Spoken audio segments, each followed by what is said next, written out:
On créait une boîte à l'époque, on était tous des vieux babas, on était tous des 68 ards, on aimait la musique, on aimait jouer fort et saturé. Voilà ce qu'on aimait.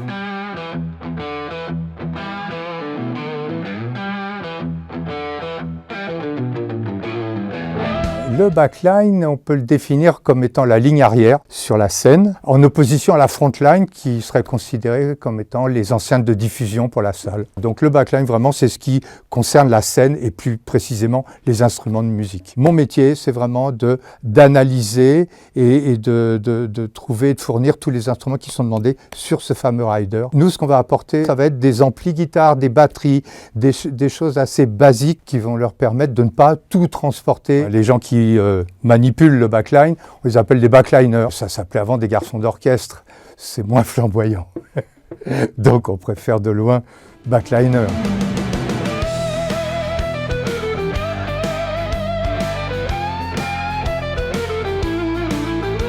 J'habitais le 9e arrondissement, donc le quartier de Pigalle, le quartier de tous les magasins de musique, rue Victor Massé, rue de Douai, qui part de l'avenue Truden, où était mon lycée, le lycée Jacques Decour, et qui va jusqu'à la place Clichy. Donc toute mon enfance a été baignée de l'admiration de ces vitrines de magasins de musique qui étaient vraiment magnétiques pour moi. Je n'ai pas exercé d'autres métiers ou travaillé dans d'autres branches que le métier du spectacle.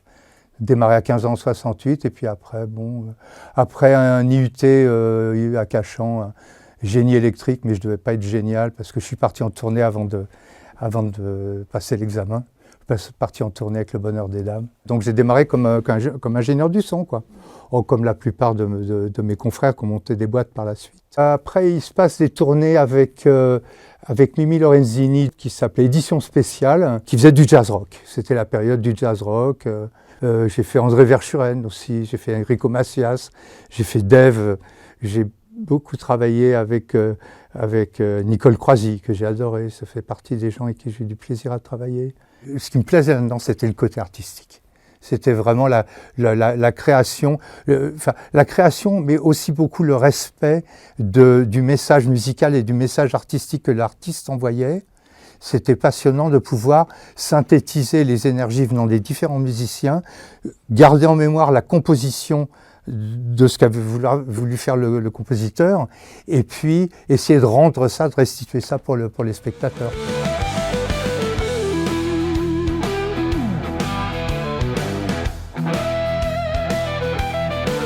Ici, nous sommes à Pantin, et puis il y a un truc affectif terrible, c'est que mes grands-parents m'ont fait confiance, mon grand-père est né là. Mon grand-père est né dans cette maison. C'était une ancienne ferme qui faisait des légumes, des choses comme ça.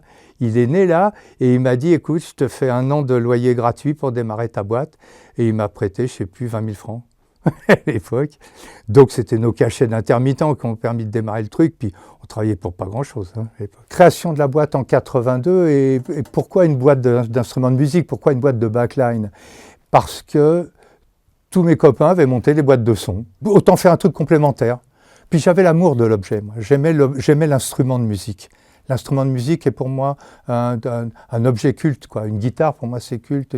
Une batterie, l'objet, j'aime l'objet. Il n'existait pas de boîte professionnelle à l'époque. Nous, on a copié sur les boîtes anglaises et américaines qui commençaient un peu à nous envahir. L'emballage, c'est important, je veux dire, c'est la moitié du truc. L'emballage, c'est le fly case. Ça, c'est un fly case, par exemple. Et donc, quand sur scène, l'instrument arrive emballé dans ce genre de truc, il a 10 fois moins de chances de tomber en panne que s'il est transporté dans une pauvre camionnette avec une couverture au-dessus, quoi. On a voulu professionnaliser à tous les niveaux le transport, bien sûr, mais l'emballage et les connectiques. Donc, on a essayé de faire un truc professionnel en termes de marquage, de longueur, de connectique. On faisait nos câbles nous-mêmes, on essayait de faire quelque chose de propre, oui. Donc, le démarrage de BBS en 82, grâce à 4 personnes et 4 compétences bien distinctes et qui ont permis de démarrer l'histoire. Mon frère, Laurent Graticola, qui a géré tout ce qui était le bâti, la maçonnerie, tout ce qui était le gros œuvre. avec Catherine Barré, la mère de ma fille, qui a géré tout ce qui était administratif, comptable. Elle s'en est chargée, bien chargée. Pascal Skosabadji, qui est un des meilleurs backliners à l'heure actuelle qui existe, de par sa technicité.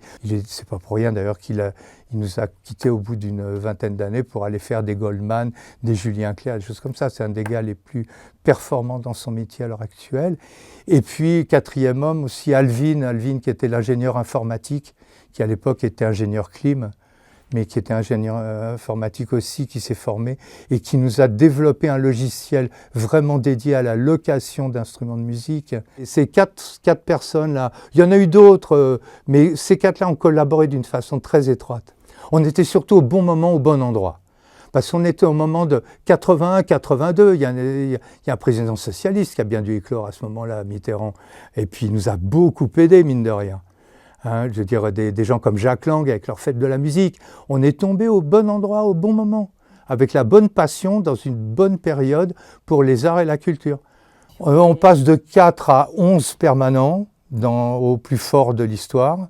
Mais on travaillait avec pratiquement une centaine d'intermittents, entre 80 et 100 intermittents, oui, tout à fait. Mais on était 10 de base, quoi. Et on voulait créer une boîte pour quoi faire ?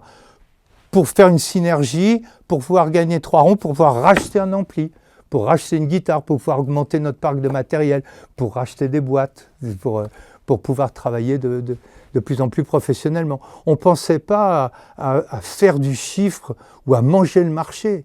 C'était des gros mots. Ça, d'ailleurs, je crois que malheureusement, c'est resté des gros mots pour moi jusqu'à la fin. Jusqu'à la fin, jusqu'en 2022, là, 23, quand j'ai cédé la boîte.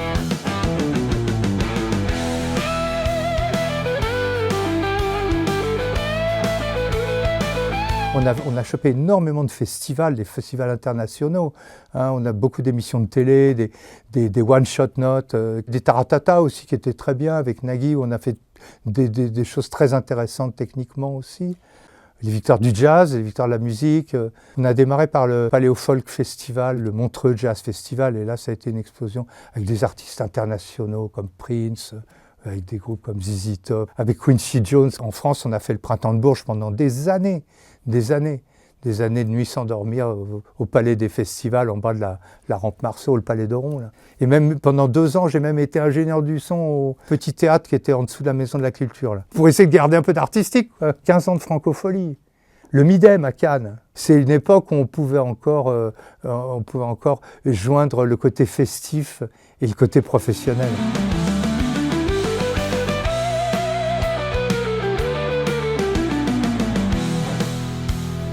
TDS est rentré au Sympas relativement naturellement dès sa création. J'ai fait partie du bureau. Je n'étais pas très actif, j'étais surtout là pour l'information et pour apporter la voix d'un tout petit. C'était plein de passion, c'était plein d'envie de communiquer avec les ministères de la Culture, le ministère du Travail, réformer ce métier en termes de sécurité au travail, en termes d'agrément. On professionnalisait la profession, quoi. On professionnalisait l'histoire. Et c'était très important pour Dominique, qui nous a vraiment fait comprendre et qui a mis le doigt dessus, la sécurité. Et Philippe Abergel a, lui, pérennisé l'histoire et a fait encore mieux. Enfin, il a fait en fonction de l'époque. Et il y a mis une énergie terrible pendant cette période du Covid, là, 2020-2021, pour nous aider à toucher les subsides.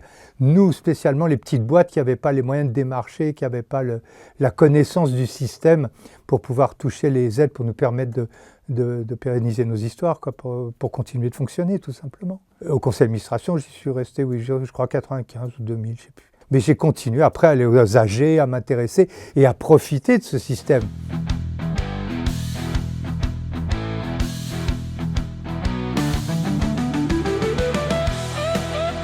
On vend sa boîte parce qu'on arrive à être quand même fatigué. On regarde derrière, on a fait plein de choses, on a rencontré plein de gens, mais on aimerait un peu respirer aussi. J'ai perdu ma voix, j'ai perdu plein de choses. On a envie de se reposer sur une plus grosse structure pour transmettre, pour donner l'élan à sa boîte et surtout, et ça a été réussi, le transfert de mes salariés.